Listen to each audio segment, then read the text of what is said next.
दोस्तों नमस्कार। ये है मार्गदर्शन फॉर सिविल सर्विसेज। मैं अनुराग चौधरी।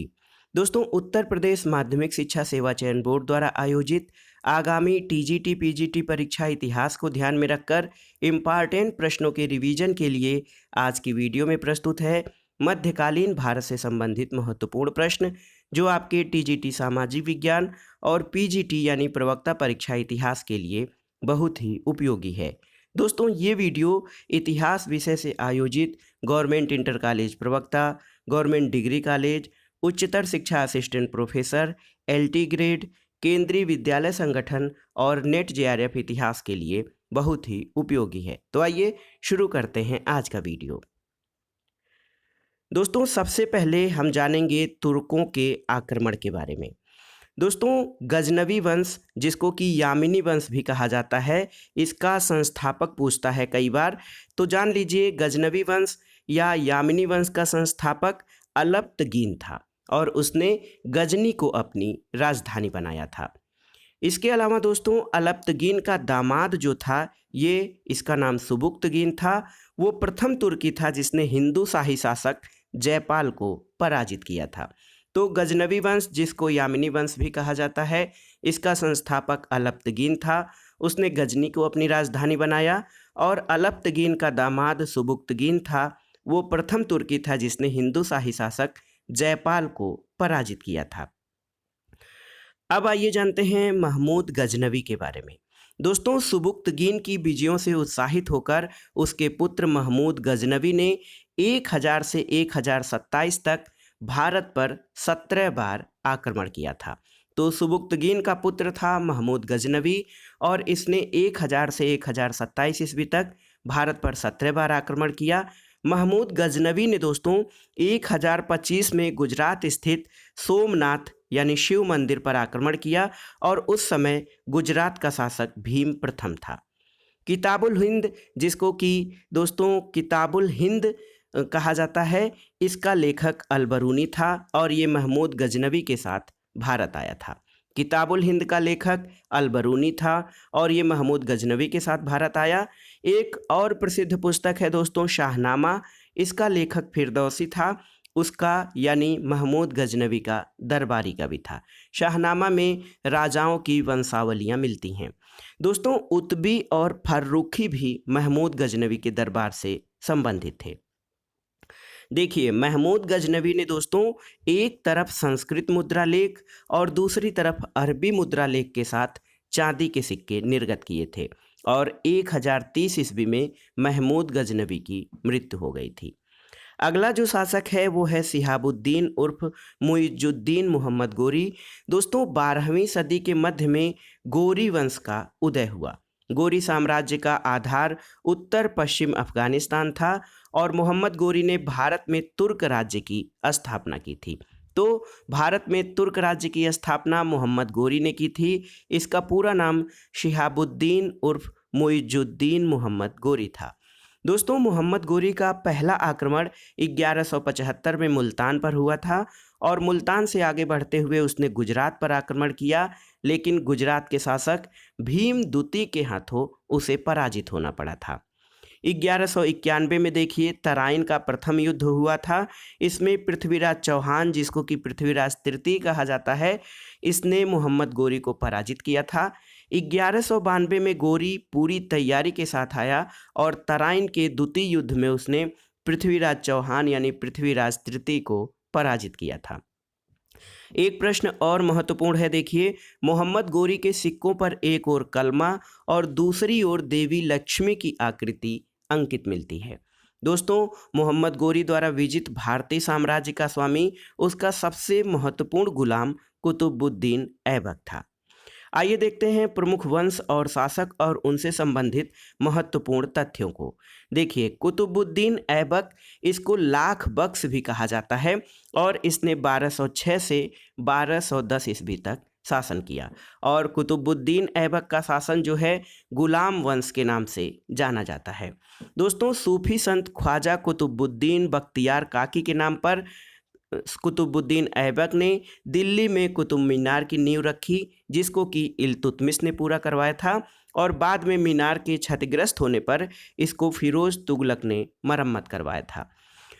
कुतुबुद्दीन ऐबक ने दोस्तों लाहौर को राजधानी बनाया और उसने सुल्तान की उपाधि ग्रहण नहीं की थी, और चौगान खेलते समय कुतुबुद्दीन ऐबक की घोड़े से गिरकर मृत्यु हो गई थी। तो भारत में गुलाम वंश का संस्थापक कुतुबुद्दीन ऐबक था। इसको लाख बख्श भी कहा जाता है, और इसने सूफी संत ख्वाजा कुतुबुद्दीन बख्तियार काकी के नाम पर दिल्ली में कुतुब मीनार की नींव रखी, जिसका निर्माण कार्य इल्तुतमिश ने पूरा कराया और इसकी मरम्मत फिरोज तुगलक ने करवाया। और कुतुबुद्दीन ऐबक ने लाहौर को राजधानी बनाया और इसने सुल्तान की उपाधि धारण नहीं की। देखिए, गुलाम वंश का दूसरा महत्वपूर्ण शासक जो था ये इल्तुतमिश था, जिसने 1210 से 1236 तक शासन किया। और इल्तुतमिश जो था दोस्तों ये कुतुबुद्दीन ऐबक का गुलाम था, इसलिए इसको गुलाम का गुलाम भी कहा जाता है। और इल्तुतमिश को दिल्ली सल्तनत का वास्तविक संस्थापक कहा जाता है, और इल्तुतमिश ने अपनी राजधानी लाहौर से दिल्ली स्थानांतरित की। इल्तुतमिश ने तुर्क ए चहलगानी का गठन किया, और तराइन की तीसरी लड़ाई 1215 में इसमें यल्दौज को पराजित किया था इल्तुतमिश ने। दोस्तों शुद्ध अरबी प्रकार के सिक्के इल्तुतमिश ने चलवाए। चांदी का टंका और तांबे का जीतल भी इल्तुतमिश द्वारा चलाया गया था। देखिए, इल्तुतमिश के बाद दोस्तों महत्वपूर्ण एक शासिका हैं रजिया बेगम, जिन्होंने 1236 से 1240 तक शासन किया और सल्तनत की बागडोर संभालने वाली प्रथम मुस्लिम महिला थीं। तो इसके अलावा एक प्रश्न ये भी बनता है, भारत की प्रथम महिला शासिका कौन थी? तो ये रजिया सुल्ताना थीं, जिन्होंने 1236 से 1240 तक शासन किया था। इसके बाद दोस्तों महत्वपूर्ण शासक के नाम में बलवन का नाम आता है, जिसने 1266 से 1286 तक शासन किया था। और बलवन ने राजत्व के सिद्धांत का प्रतिपादन किया, और इसने दरबार में सिजदा और पैबोस जैसी ईरानी पद्धति को लागू किया था। और बलवन के द्वारा सैन्य विभाग पर विशेष जोर दिया गया था, और इसने दीवान ए अर्ज नामक सैन्य विभाग की स्थापना की, और बलवन ने तुर्क ए चिहलगानी को समाप्त कर दिया था। इसके बाद दोस्तों खिलजी वंश में कुछ महत्वपूर्ण शासक हैं, उनसे संबंधित प्रश्नों को देख लेते हैं। जलालुद्दीन खिलजी जो था ये खिलजी वंश का संस्थापक था, लेकिन खिलजी वंश का प्रथम महत्वपूर्ण शासक अलाउद्दीन खिलजी था। इसका शासनकाल 1296 से 1316 ईस्वी तक था, और इसने द्वितीय सिकंदर यानी सिकंदर ए सानी की उपाधि धारण की थी अलाउद्दीन खिलजी ने, और दिल्ली सल्तनत का पहला शासक था जिसने भूमि की पैमाइश या मसाहत करवाई थी। अलाउद्दीन खिलजी ने सैन्य आवश्यकताओं को पूरा करने के लिए बाजार नियंत्रण नीति स्थापित की थी, और इसके लिए इसने दीवान रियासत का गठन किया था, और सैन्य क्षेत्र, अस्थाई सेना का गठन, नकद वेतन और दाग और हुलिया पड़ाली प्रारंभ करने का कार्य अलाउद्दीन खिलजी के शासनकाल में हुआ था। दोस्तों इसके बाद एक महत्वपूर्ण शासक आता है मुबारक खिलजी, और ये प्रथम शासक था जिसने स्वयं को खलीफा घोषित किया था। तुगलक वंश दोस्तों ये सबसे लंबा शासनकाल वाला जो है वंश था। गयासुद्दीन तुगलक ये 1320 से 1325 तक शासक था, और इसने नहरों से सिंचाई और डाक व्यवस्था प्रारंभ किया था, और नहरों से सिंचाई और डाक व्यवस्था प्रारंभ करने वाला पहला सुल्तान था। इसके बाद दोस्तों एक महत्वपूर्ण सुल्तान मोहम्मद बिन तुगलक, जिसको कि जौना खां भी कहा जाता है, इसने 1325 से 1351 तक शासन किया। इसके समय की कुछ महत्वपूर्ण घटनाएं और तथ्य देख लेते हैं। मोहम्मद बिन तुगलक ने कृषि विभाग यानी दीवान ए कोही की स्थापना की। इसका प्रमुख अमीर ए कोही होता था, और इसने किसानों को ऋण यानी सोनधर और तकावी भी बांटे थे, और ये कृषि के उन्नति के लिए बहुत ही सहायक था। इसके अलावा मोहम्मद बिन तुगलक राजधानी स्थानांतरण, जिसको कि दिल्ली से दौलताबाद के रूप में दोआब कर में वृद्धि किया, और सांकेतिक मुद्रा जो कि तांबे या कांसे का प्रचलन जैसे कार्य किए, और इसकी ये योजनाएं असफल रही थीं। दोस्तों मोहम्मद बिन तुगलक होली में भाग लेने वाला पहला सुल्तान था, और इसके जैन संत जिन प्रभासूरी से घनिष्ठ संबंध थे। दोस्तों फिरोज शाह तुगलक के बारे में, फिरोज शाह तुगलक का शासनकाल 1351 से 1380 रहा और दिल्ली सल्तनत का प्रथम शासक था जिसने अपना राज्याभिषेक 2 बार करवाया था। दोस्तों, फिरोज शाह तुगलक ने कई शहरों की स्थापना की जिसमें फिरोजपुर, फिरोजाबाद और जौनपुर नगरों की स्थापना महत्वपूर्ण है। इसके अलावा फिरोज शाह तुगलक के द्वारा वृद्धों को पेंशन के लिए दीवान ए इस्तिहाक, दासों के लिए दीवान ए बंदगान, चिकित्सा के लिए दारुल सफ़ा और गरीबों को खैरात बांटने के लिए दीवान ए खैरात की स्थापना की गई थी। नसीरुद्दीन महमूद दोस्तों तुगलक वंश का शासक था और 1398 में तैमूर लंग का आक्रमण इसके समय में ही हुआ था। सैयद वंश में देखिए खिज्र खां जो था 1414 से 1421 इसका शासनकाल रहा और ये सैयद वंश का संस्थापक था। खिज्र खां ने दोस्तों रैयत ए आला की उपाधि धारण की थी। इसके बाद देखिए लोदी वंश से संबंधित जो महत्वपूर्ण प्रश्न बनता है, बहलोल लोदी 1451 से 1489 शासन था इसका और लोदी वंश का संस्थापक बहलोल लोदी था। दोस्तों, इसके बाद लोदी वंश का महत्वपूर्ण शासक सिकंदर लोदी आता है जिसका शासनकाल 1489 से 1517 तक था। ये जौनपुर का दिल्ली में विलय किया इसने। आगरा शहर की स्थापना सिकंदर लोदी ने की और भूमि माप करवाने का कार्य सिकंदर लोदी ने किया और इकाई जो थी भूमि माप की इकाई गज ए सिकंदरी थी। और सिकंदर लोदी गुलरूखी उपनाम से कविताएं भी लिखता था और इसके समय संगीत पर लज्जत ए सिकंदर शाही नामक ग्रंथ की रचना हुई और आयुर्वेद का प्रसिद्ध ग्रंथ फरहंगे सिकंदरी नामक से इसका फारसी में अनुवाद हुआ। दोस्तों, इब्राहिम लोदी का शासनकाल 1517 से 1526 है और इब्राहिम लोदी के समय में ही 1526 में पानीपत के प्रथम युद्ध में बाबर ने इब्राहिम लोदी को पराजित किया था। दिल्ली सल्तनत के प्रशासन से संबंधित कुछ प्रश्न बनते हैं, कई बार परीक्षाओं में पूछे जाते हैं। इनमें या तो डायरेक्ट पूछ लिए जाते हैं विभागों से संबंधित या विभाग और उनके आधुनिक नामों से मिलान करने के लिए दिया जाता है। तो यहाँ पर देखिए दोस्तों, दीवान ए विजारत वित्त विभाग होता था। इसका प्रमुख कार्य राजस्व वसूली करना, आय व्यय की देखरेख करना होता था। दीवाने वक्फ, इसकी स्थापना जलालुद्दीन खिलजी द्वारा की गई थी और ये व्यय विभाग देखता था। दीवाने मुस्तखराज, इसकी स्थापना अलाउद्दीन खिलजी द्वारा की गई थी और ये बकाया भू राजस्व को वसूलता था। एक महत्वपूर्ण विभाग था दीवान ए कोही, तो इसकी स्थापना मोहम्मद बिन तुगलक द्वारा की गई थी और ये कृषि विभाग से संबंधित था। दीवान ए अमीर कोही कृषि विभाग का प्रमुख अधिकारी होता था। दीवान ए इंसा दोस्तों ये पत्राचार विभाग था और इसका प्रधान दबीर ए मुमालिक होता था। देखिए, दीवान ए अर्ज ये बहुत ही महत्वपूर्ण था। दीवाने अर्ज सैन्य विभाग को कहा जाता था और इसकी स्थापना बलवन के द्वारा की गई थी। दीवाने रिसालत ये विभाग कुरैशी और हबीबुल्लाह ने इसे विदेश विभाग से संबंधित, जबकि दीवाने रिसालत को अन्य इतिहासकारों ने धार्मिक विभाग से संबंधित माना है। अब आइए देखते हैं प्रमुख अधिकारी। दोस्तों, आरिज ए मुमालिक ये सैन्य विभाग का प्रधान होता था। बरीद ए मुमालिक गुप्तचर विभाग का प्रमुख होता था। सद्र ए सुदूर ये बहुत महत्वपूर्ण है। सद्र ए सुदूर पदाधिकारी ये धार्मिक विभाग का प्रधान होता था। अमीर ए आखुर अश्वशाला यानी घोड़ों के प्रबंधन का प्रधान होता था। सर ए जानदार सुल्तान के अंगरक्षक यानी बॉडीगार्ड्स का प्रमुख होता था और अमीर ए हाजिब ये दरबारी शिष्टाचार के नियमों को लागू कराने वाला अधिकारी होता था।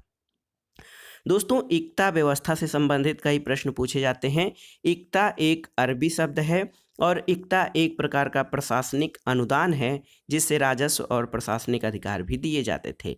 इक्ता को लेने वाले इक्तेदार यानी मुक्त वाली कहलाते थे, मुक्ति या वली कहलाते थे जो इक्ता को लेते थे।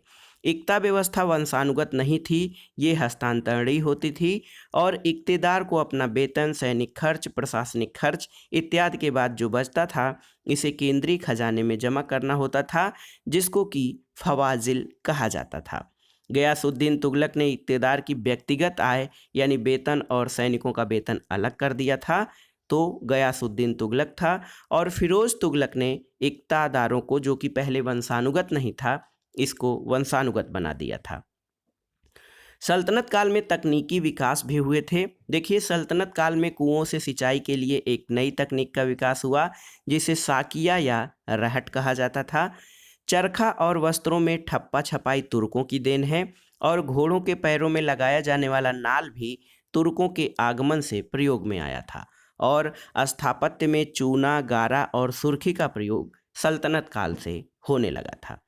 आइए देखते हैं प्रमुख क्षेत्रीय राज्य और उनसे संबंधित प्रश्नों को। कश्मीर, दोस्तों कश्मीर जो है, जैनुल आबिदीन ने कश्मीर में जजिया और गो हत्या समाप्त किया था और जैनुल आबिदीन कश्मीर का महत्वपूर्ण शासक था। इसको कश्मीर का अकबर कहा जाता है, इसकी धार्मिक सहिष्णुता संबंधी नीतियों के कारण।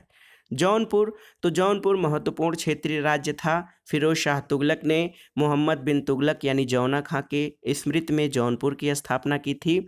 जौनपुर को पूरब का शिराज भी कहा जाता था या सिराज ए हिंद भी कहा जाता था। मेवाड़, दोस्तों मेवाड़ के शासक जो राणा सांगा ने घटोली के युद्ध 1518 में इब्राहिम लोदी को हराया था। और बहमनी, दोस्तों 1347 में हसन गंगू ने बहमनी राज्य की स्थापना की और बहमनी राज्य का संघर्ष विजयनगर राज्य से हुआ था।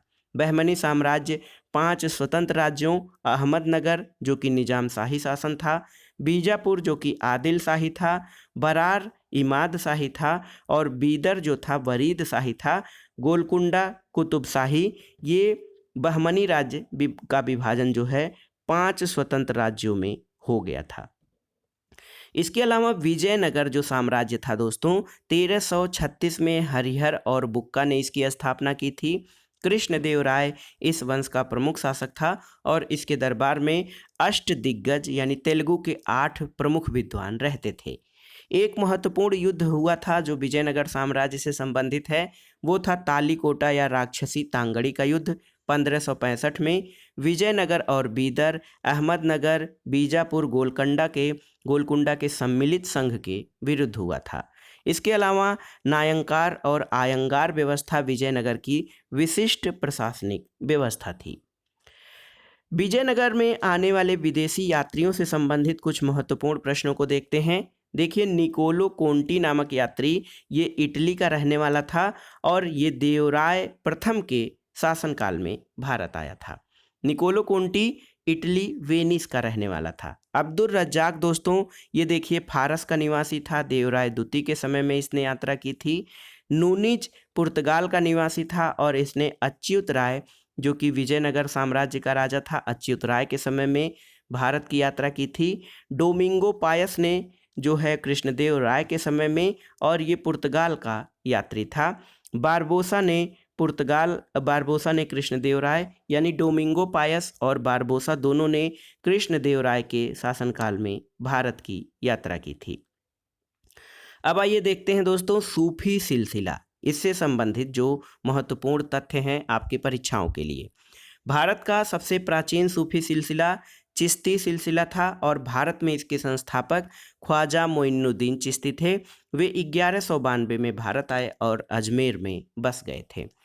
ख्वाजा कुतुबुद्दीन बख्तियार काकी, इनका जो समयकाल है 1186 से 1235 है। मोइनुद्दीन चिश्ती के शिष्य थे ख्वाजा कुतुबुद्दीन बख्तियार काकी और इन्हें बख्तियार की उपाधि मोइनुद्दीन चिश्ती ने प्रदान की थी। और कुतुबुद्दीन ऐबक ने इन्हीं की याद में कुतुब मीनार बनवाई थी। तो कुतुब मीनार जो है ये ख्वाजा मोइनुद्दीन चिश्ती के शिष्य ख्वाजा कुतुबुद्दीन बख्तियार काकी की स्मृति में बनवाया गया था और इसको कुतुबुद्दीन ऐबक ने बनवाया था।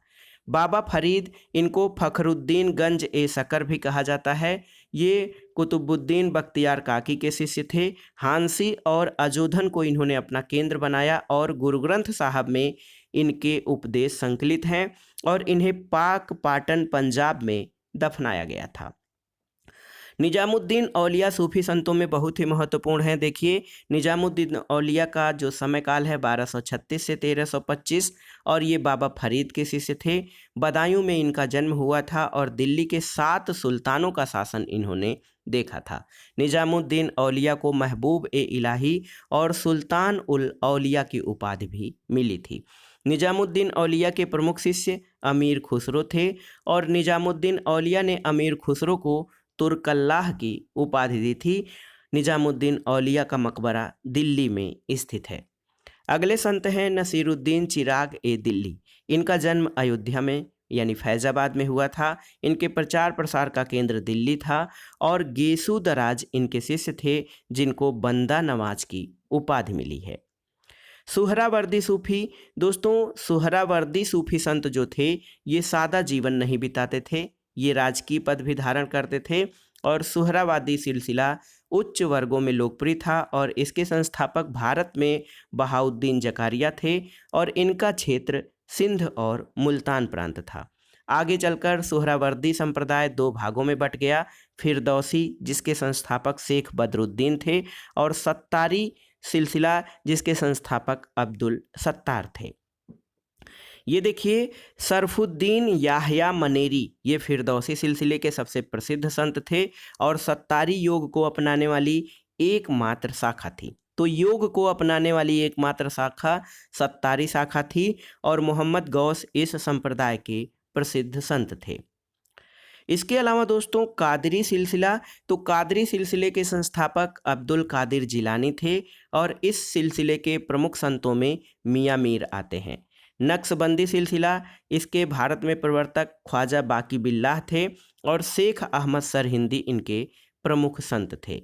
रोशनिया सिलसिले के संस्थापक बयाजीद अंसारी थे। दोस्तों, जो ये सिलसिले हैं, सूफी सिलसिले हैं, उनसे संबंधित या सूफी सिलसिले और उनके प्रवर्तकों से संबंधित कई प्रश्न पूछे जाते हैं। अब आइए देखते हैं भक्ति आंदोलन।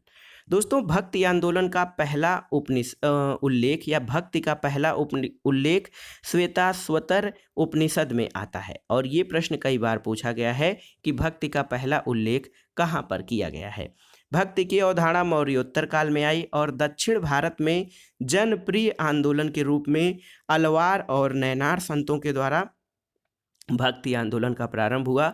आपको बताना है कि अलवार और नैनार संतों की विशेषताएं क्या थीं, ये प्रश्न भी पूछता है।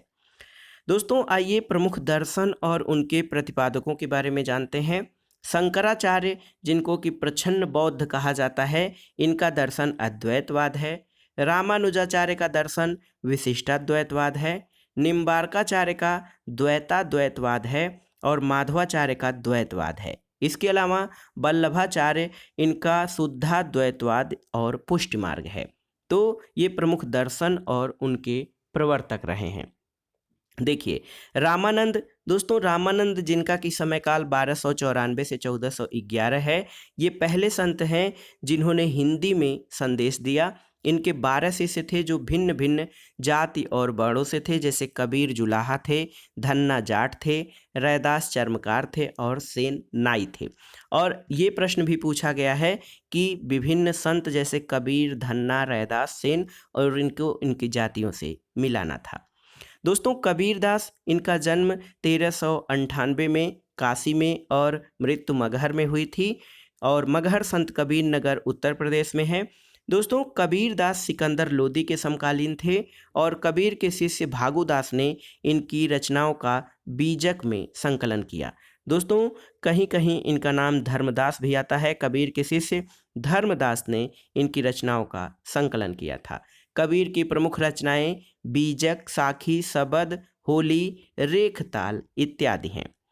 गुरु नानक देव। दोस्तों, गुरु नानक का जन्म 1469 में तलवंडी में और मृत्यु 1539 में हुई थी करतारपुर साहिब में। बाबर और इब्राहिम लोदी के समकालीन थे गुरु नानक और इन्होंने सिख धर्म की स्थापना की थी।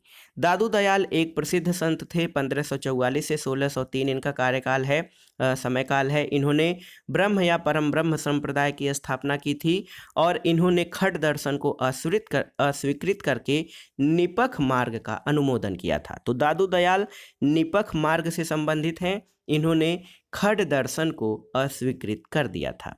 रैदास। दोस्तों, कबीर ने रैदास को संतों का संत कहा है। और नरसिंह मेहता एक महत्वपूर्ण संत हैं।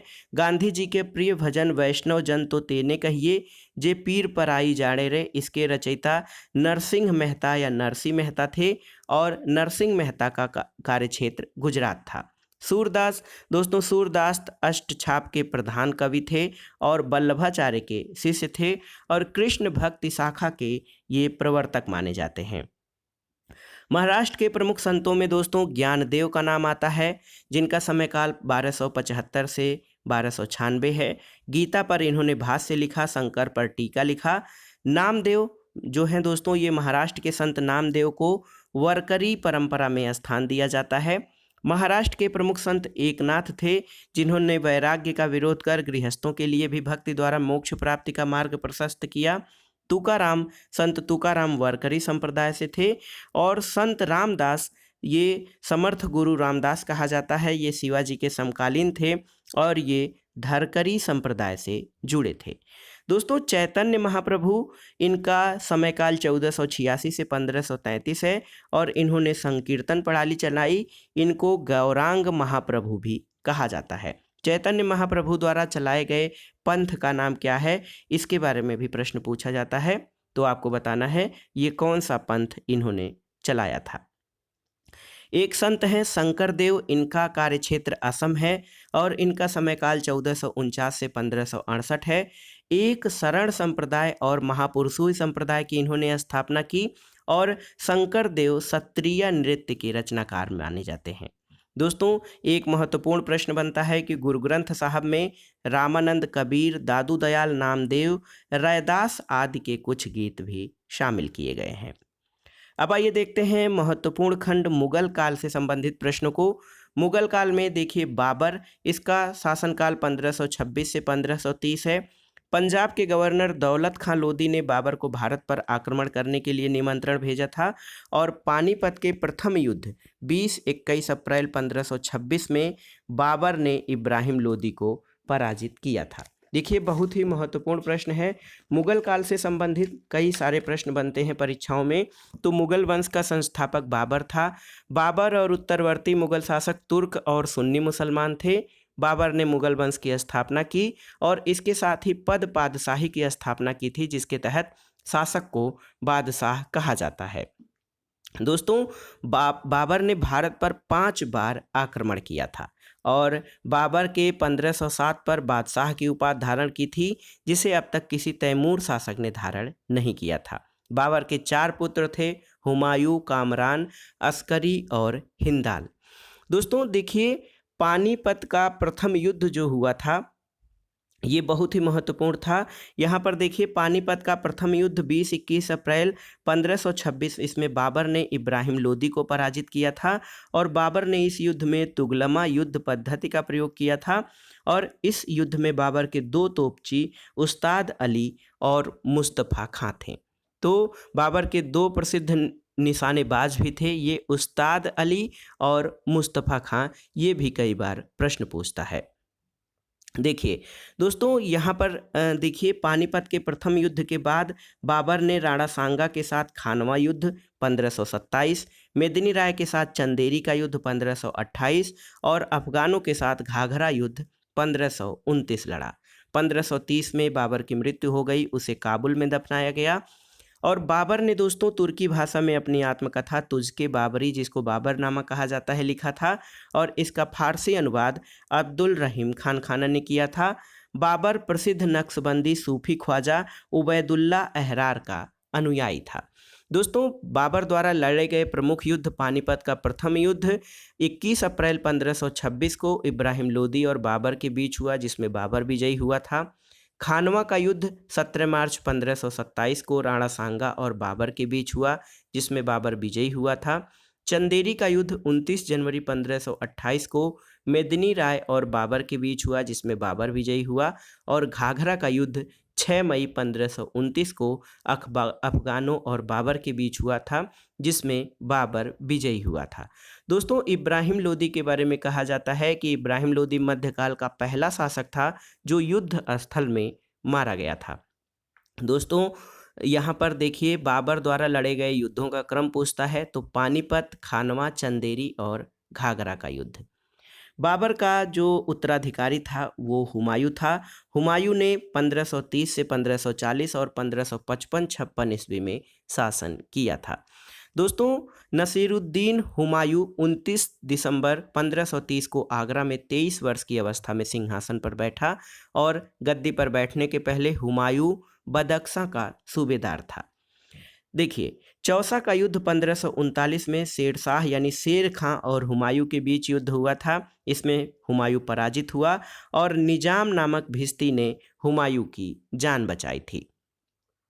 दोस्तों, कन्नौज या बिलग्राम की लड़ाई 1540 में शेरशाह ने हुमायूं को अंतिम रूप से पराजित किया और हुमायूं को अपनी जान बचाकर ईरान भागना पड़ा था। निर्वासन के दौरान हुमायूं ने 1541 में मीर बाबा की पुत्री हमीदा बानो बेगम से निकाह किया और अकबर को हमीदा बानो बेगम ने ही जन्म दिया था। 1555 में हुमायूं पुनः दिल्ली की गद्दी पर बैठा और सरहिंद के युद्ध में वो विजयी हुआ था। उसके बाद वो 1555 में दिल्ली की गद्दी पर दोबारा बैठा था। जनवरी 1556 में हुमायूं दीन पनाह पुस्तकालय की सीढ़ियों से गिरकर मर गया था।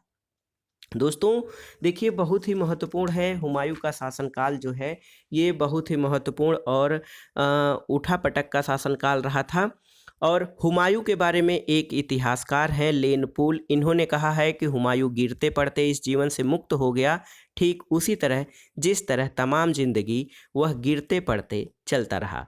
हुमायूं द्वारा लड़े गए 4 प्रमुख युद्धों का जो क्रम है वो देवरा का युद्ध 1531, चौसा युद्ध 1539, बिलग्राम का युद्ध 1540 और सरहिंद का युद्ध 1555 है। दोस्तों, हुमायूं नामा इसकी रचना गुलबदन बेगम ने की थी और हुमायूं जो है ये ज्योतिष में विश्वास करता था। एक शासक है दोस्तों शेरशाह सूरी, अफगान शासक था। इसने 1540 से 1545 तक शासन किया। इसका मूल नाम फरीद खां था और इसने दक्षिणी बिहार के लोहानी शासक बहार खां के यहाँ नौकरी की। बहार खां लोहानी ने इसे शेर खां की उपाधि दी थी। हुमायूं को पराजित करने के बाद शेर खां जो है शेरशाह के नाम से दिल्ली पर बैठा और अफगान राज्य की स्थापना की। दोस्तों, शेरशाह द्वारा ग्रांड ट्रंक रोड का निर्माण और मरम्मत करवाया गया है। मलिक मोहम्मद जायसी शेरशाह के समकालीन थे और मलिक मोहम्मद जायसी की महत्वपूर्ण रचना दोस्तों पद्मावत मानी जाती है। शेरशाह ने दाग और हुलिया प्रणाली पुनर्जीवित किया। किसानों से प्रत्यक्ष संबंध स्थापित करने के लिए किसानों को पट्टा दिया और उनसे कबूलियत लिखवाई। शेरशाह की भूमि माप की पद्धति जब्ती प्रणाली कहलाती है। उसने अनाजों की दर तालिका तैयार कराई जिसे रे नाम से जाना जाता है। और शेरशाह के शासनकाल में भू राजस्व की दर कुल उत्पादन का 1/3 होता था और इसके शासनकाल में भूमि माप में गज ए सिकंदरी का प्रयोग किया गया और ये 30 से 33 इंच के बराबर अथवा 39 अंगुल का होता था। दोस्तों, शेरशाह ने सोने, चांदी और तांबे के मानक सिक्कों का विकास किया और उसके द्वारा प्रारंभ किए गए चांदी के सिक्के रुपए कहलाते थे, जो कि 1835 तक ब्रिटिश शासन के दौरान चलते रहे। शेरशाह ने दिल्ली का पुराना किला कोहना मस्जिद जो दिल्ली में है, रोहतासगढ़ नामक नगर और सासाराम में उसका मकबरा है, तो स्वयं के मकबरे का निर्माण भी शेरशाह ने करवाया था। दोस्तों, शेरशाह जो है पट्टा कबूलियत, ये प्रश्न आता है कई बार कि किसने करवाया था पट्टा कबूलियत प्रथा की शुरुआत, तो शेरशाह ने करवाया था। और दोस्तों देखिए, शेरशाह ने ग्रैंड ट्रंक रोड की मरम्मत भी करवाई थी और मलिक मोहम्मद जायसी पद्मावत के रचनाकार हैं, वो शेरशाह के समकालीन थे। डाक प्रथा का प्रचालन शेरशाह द्वारा करवाया गया। दोस्तों, अब आइए अकबर के बारे में जानते हैं। अकबर का शासनकाल 1556 से 1605 तक रहा और अकबर का जन्म अमरकोट के राजा वीरसाल के महल में 1542 में हुआ था। 1556 में कलानौर पंजाब में अकबर का राज्याभिषेक हुआ था।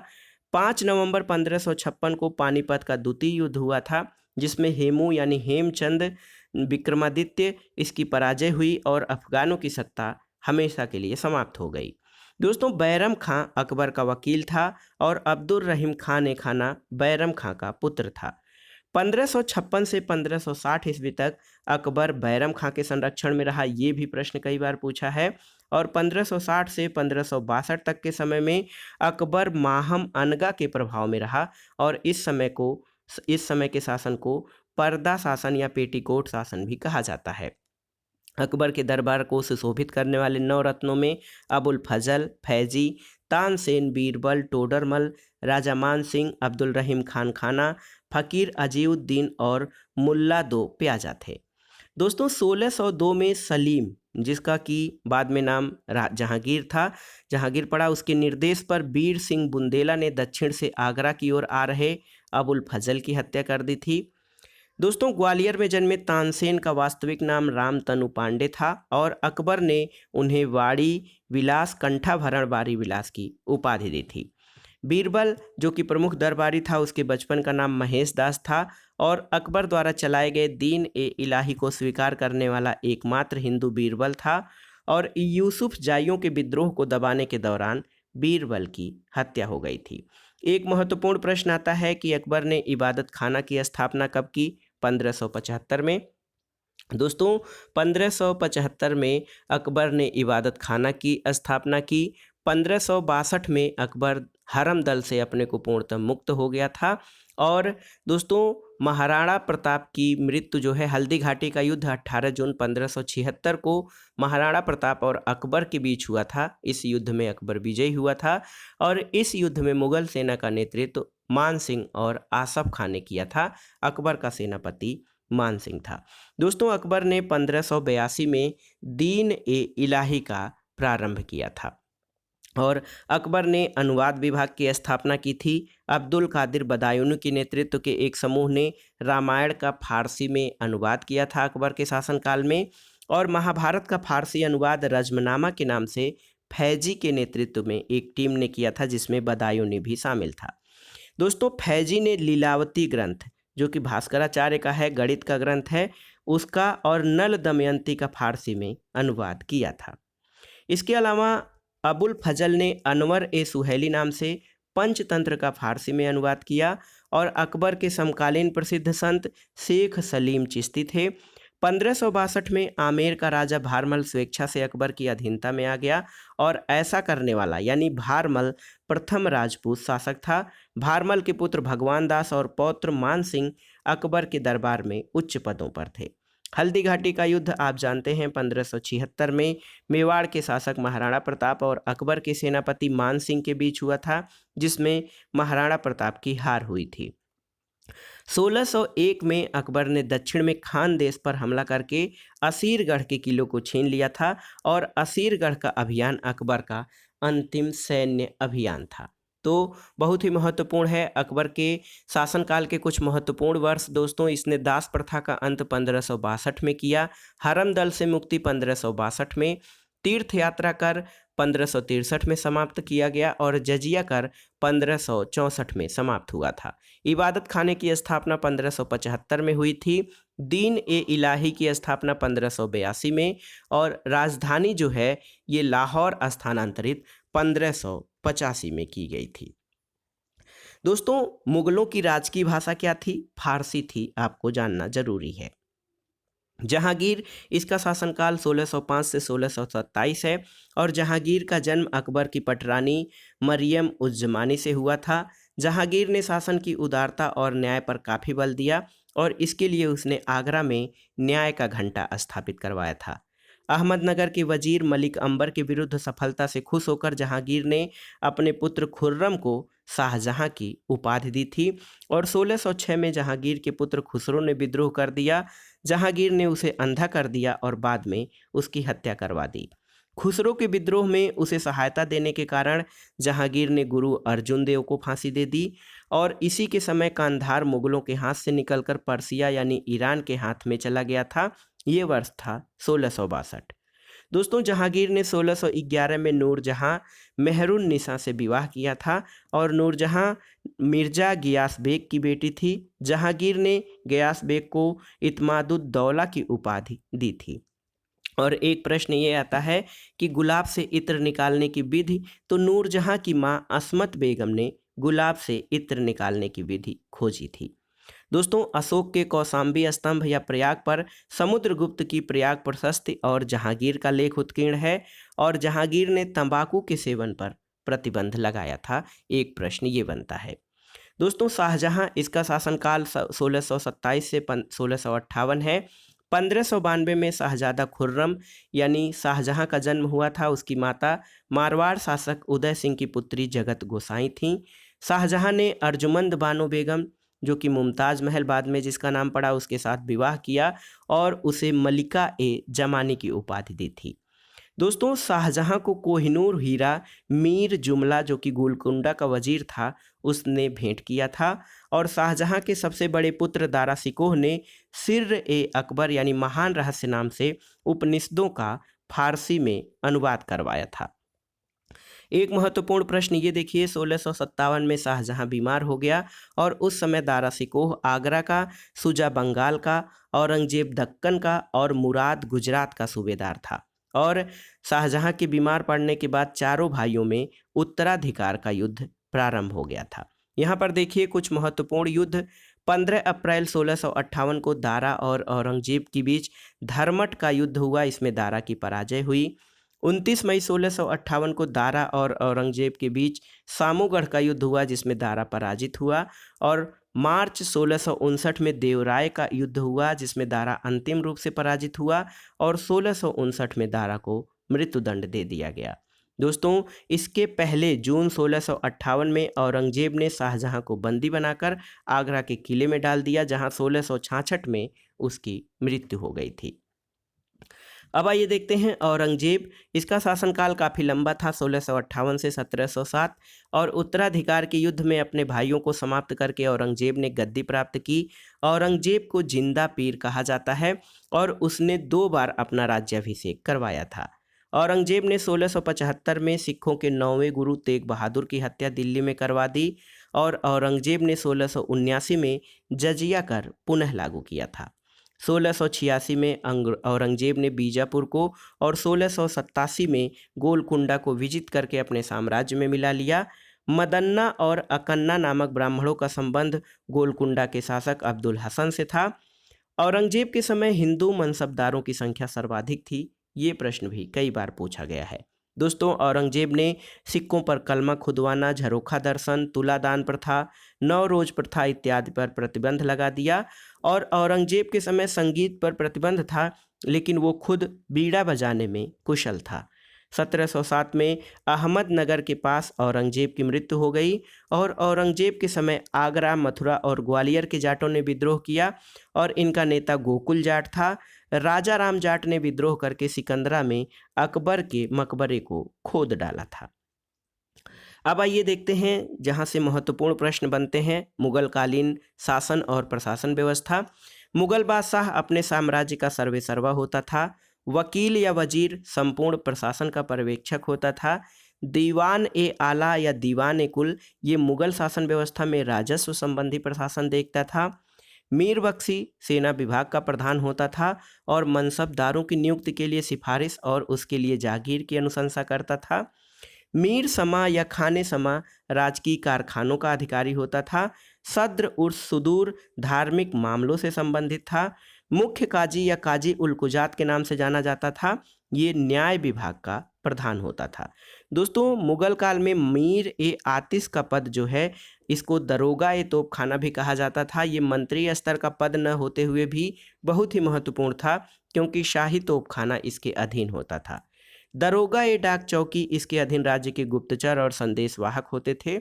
और मुहतसिब, कई बार पूछा है, ये जनता के नैतिक आचरणों का निरीक्षण करने वाला अधिकारी होता था। दोस्तों एक प्रश्न देखिए बार बार पूछा गया है कि सबसे पहले अकबर के समय में एक रूप प्रांतों का निर्माण हुआ। उसने साम्राज्य का विभाजन 12 प्रांतों यानी 12 सूबों में किया, जिनकी संख्या बढ़कर औरंगजेब के समय में 20 हो गई थी और सूबे के प्रधान को सिपहसालार या सूबेदार कहा जाता था। दोस्तों प्रांतों का विभाजन सरकार में होता था और इससे संबंधित अधिकारी फौजदार और अमल गुजार होते थे। मुगल काल में सरकार का विभाजन परगनों में होता था और इससे जुड़े अधिकारी शिकदार, आमिल, कानूनगो और फौजदार होते थे। शिकदार कानून व्यवस्था का संरक्षक और भू राजस्व के संग्रह में आमिल की सहायता करता था।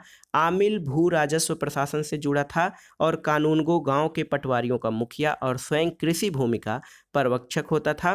फौजदार जो है ये दोस्तों खजांची यानी ट्रेजरी या कोषाधिकारी की तरह होता था। और अकबर ने प्रत्येक परगने में जिसकी मालगुजारी की आय प्रतिवर्ष 1 करोड़ दाम थी, किरोड़ी नामक अधिकारी की नियुक्ति की थी। मनसबदारी से भी कई प्रश्न पूछे जाते हैं। अकबर की मनसबदारी व्यवस्था मंगोलों की दशमलव पद्धति पर आधारित थी। प्रत्येक मनसबदार का दर्जा 2 अंकों में होता था। प्रथम अंक जात और द्वितीय अंक सवार का होता था। और जात किसी मनसबदार के व्यक्तिगत वेतन और उसके दर्जे का सूचक था। सवार उसके द्वारा रखे जाने वाले घुड़सवारों की संख्या को दर्शाता था। जहांगीर ने अपने शासनकाल में दू अस्पा सिंह अस्पा व्यवस्था को लागू किया और शाहजहां ने वेतन पद्धति का भी विकास किया। ये भी प्रश्न कई बार पूछा गया है। दोस्तों मुगल काल में राज्य अधिकारियों को वेतन के रूप में भू राजस्व आवंटित किया जाता था, उसे जागीर कहा जाता था। और मुगल कालीन अर्थव्यवस्था का आधार उसके चांदी के सिक्के थे। चांदी का रुपया तांबा का दाम शेर शाह ने चलवाया था।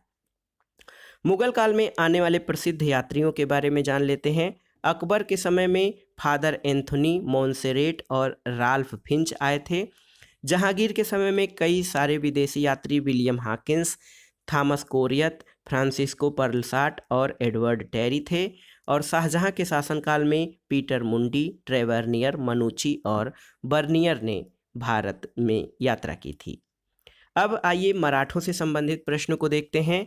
मराठा साम्राज्य में शिवाजी का स्थान या शिवाजी का शासनकाल बहुत ही महत्वपूर्ण है, 1627 से 1680। और इनका जन्म 1627 में शिवनेर जुन्नार में हुआ था। इनके पिता शाहजी भोसले और माता जीजाबाई थीं। शिवाजी के गुरु रामदास थे और इनके संरक्षक दादा कोंडदेव थे। शिवाजी के जीवन पर उनकी माता जीजाबाई का सर्वाधिक प्रभाव पड़ा था। दोस्तों इसके अलावा देखिए बहुत ही महत्वपूर्ण है, देखिए कि 1644 में सबसे पहले तोरण नामक किले पर शिवाजी ने अधिकार किया था और 1656 में इन्होंने रायगढ़ को अपनी राजधानी बनाया था। दोस्तों शिवाजी ने 1659 में बीजापुर के सेनानायक अफजल खां को बहादुरी से मार डाला। और एक प्रश्न, 1665 की पुरंदर संधि किसके बीच हुई थी? तो शिवाजी और मुगल सेनापति जय सिंह के बीच 1665 में पुरंदर की संधि हुई थी। 1674 में शिवाजी ने रायगढ़ में वाराणसी के प्रसिद्ध विद्वान गंगा भट्ट द्वारा अपना राज्याभिषेक करवाया। और शिवाजी ने हैंदव धर्मोद्धारक और क्षत्रिय कुलावतंस की संज्ञा जो है उपाधि धारण की थी। दोस्तों शिवाजी का प्रशासन बहुत ही महत्वपूर्ण था। केंद्र में 8 मंत्रियों की परिषद होती थी जिसको अष्टप्रधान कहते थे। इनकी स्थिति सचिवों की तरह होती थी। देखिए अष्टप्रधान में देखिए इसमें महत्वपूर्ण जो होते थे पेशवा, ये संपूर्ण प्रशासन का पर्यवेक्षण और निरीक्षण करता था। अमात्य या मजूमदार ये वित्त मंत्री होता था। बकाया नवीस दरबारी कार्यों का रिकॉर्ड रखता था। चिटनीस या सुरु नवीस पत्राचार विभाग का प्रधान होता था। सेनापति या सर्रे नौबत ये सेना का नेतृत्व करता था। दबीर या सुमंत विदेश विभाग का प्रभारी होता था। पंडित राव या दानाध्यक्ष धार्मिक मामलों में छत्रपति को सलाह देता था। और न्यायाधीश न्याय विभाग का प्रमुख होता था। तो ये शिवाजी के 8 मंत्रियों की अष्टप्रधान जो थी इसके महत्वपूर्ण विभाग और कार्य होते थे। दोस्तों चौथ और सरदेशमुख, तो चौथ एक प्रकार का मराठा कर था जिससे संबंधित राज्य को अपने भू राजस्व का 25% देना पड़ता था। इसकी वसूली कामविसदार करता था। सरदेशमुखी ये वस्तुतः छत्रपति महाराष्ट्र क्षेत्र का सरदेशमुख होने के नाते विजित क्षेत्र से उसके कुल राजस्व का 10% सरदेशमुखी के रूप में प्राप्त करता था। दोस्तों शिवाजी सैनिकों को नकद वेतन देते थे, लेकिन निश्चित रकम के बदले भूमि और गांव देने की चली आ रही प्रथा, इसको मोकासा कहा जाता था, इसको पूरी तरह से समाप्त नहीं किया गया था। शिवाजी के पास एक नौसेना थी जिसका मुख्यालय कोलाबा में स्थित था। दोस्तों शिवाजी की मृत्यु के बाद दक्षिण भारत में कई सारे परिवर्तन आए। 1689 में औरंगजेब के उत्तराधिकारी मुकर्रब खान ने संगमेश्वर पर छापा मारकर संभाजी को गिरफ्तार कर लिया। साहू और उसकी मां भी गिरफ्तार हो गई। औरंगजेब ने संभाजी को मौत के घाट उतार दिया और संभाजी की मृत्यु के बाद उसके छोटा भाई राजा राम ने मराठाओं का नेतृत्व किया। 1700 में राजा राम की मृत्यु के बाद उसकी पत्नी ताराबाई ने जो है कमान संभाली और अपने पुत्र शिवाजी द्वितीय को छत्रपति घोषित किया था। अब सिख संप्रदाय से संबंधित प्रश्नों को देखते हैं। देखिए दोस्तों, सिख संप्रदाय जो है इसकी शुरुआत गुरु नानक देव से होती है। यहाँ पर देखिए, गुरु नानक देव 1539 तक रहे। 15वीं शताब्दी में सिख संप्रदाय की स्थापना गुरु नानक देव ने की। बाबर और हुमायूं के समकालीन माने जाते हैं। इन्होंने गुरु का लंगर यानी निःशुल्क भोजन और संगत सभा की स्थापना की। गुरु अंगद 1539 से 1552, इनको गुरुमुखी लिपि का जनक कहा जाता है। गुरु अमरदास 1552 से 1574, इन्होंने विवाह पद्धति लवन का प्रचलन किया और अकबर ने इनकी बेटी बीबी भानी को कई गांव दान स्वरूप प्रदान किए थे। दोस्तों, इसके अलावा अगले गुरु रामदास थे, जिन्होंने 1574 से, जिनका समयकाल 1574 से 1581 है, इन्होंने अमृतसर शहर की स्थापना की।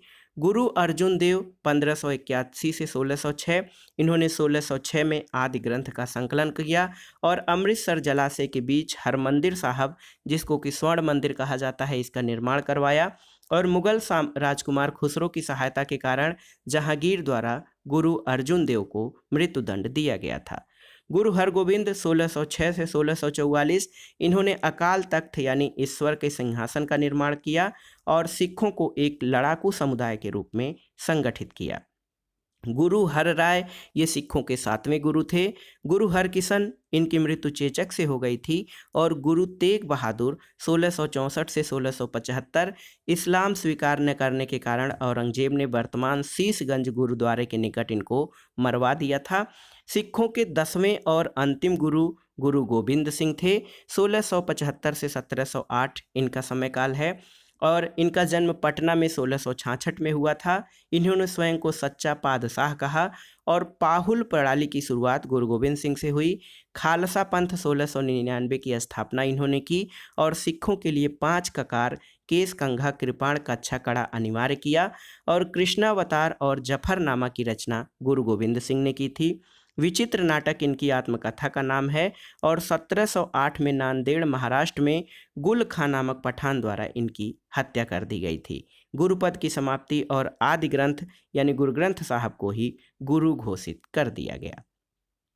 अब आइए दोस्तों, मध्यकालीन भारत की महत्वपूर्ण पुस्तकें और उनके लेखकों से संबंधित प्रश्नों को देखते हैं जो परीक्षाओं में बार बार पूछी जाती हैं। देखिए, तबकाते नासिरी, इसके लेखक मिनहाज उस सिराज हैं। तारीख़ फिरोज शाही और फतवा जहांदीरी जियाउद्दीन बर्नी की रचनाएं हैं। तारीख़ फिरोज शाही शम्स ए सिराज अफीक की रचना है। और ताज उल मासिर हसम निजामी की तारीख़ यामिनी उतबी की रचना है। इसके अलावा तारीख़ मुबारक शाही याहया बिन अहमद सिरहिंदी द्वारा लिखी गई। और तुगलक नामा, खजाइन उल फुतूह, नूह सिपहर और तारीख़ अलाई, ये अमीर खुसरो की रचनाएं हैं। अमीर खुसरो को तोता ए हिंद या तूतिए हिंद भी कहा जाता है। इसका मूल नाम अबुल हसन था। दोस्तों, फुतुह उल सलातीन ईसामी की रचना है। गीत गोविंद के रचनाकार जयदेव हैं।